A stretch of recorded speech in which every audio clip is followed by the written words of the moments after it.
We are doing fish farming with proper water management. So maji ya samaki ikisha kuwa chafu, so inajitoa kwa the system automatically, inajiclean. Ikisha kuwa safi na go back to the system.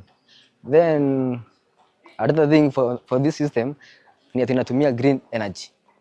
So unapata bado, so same places kuko na shida ya stima.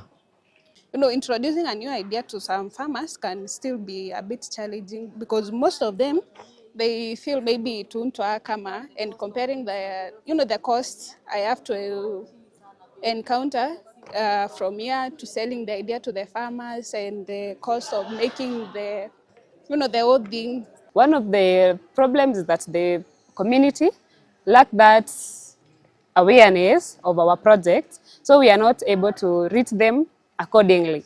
If we can have the government chip in and come help us to market our project, that we can go out there and help them to know that this is what we are doing and this is how our project will help them, it will really help the community.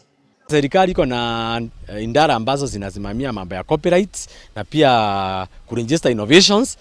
Hizo innovations zote mmeweza kuona tayari zimekuwa registered, they are patented. But the main challenge ambayo tunapitia ni scaling up. Scaling up ni wakati mwanafunzi amekuja na project ambayo inaweza saidia, lakini sasa after even competition ama amekuja nayo haiwezi kuingia kwa market. Hapo hiyo ndio mwanya ambao tunaona ikiwa na shinda sana.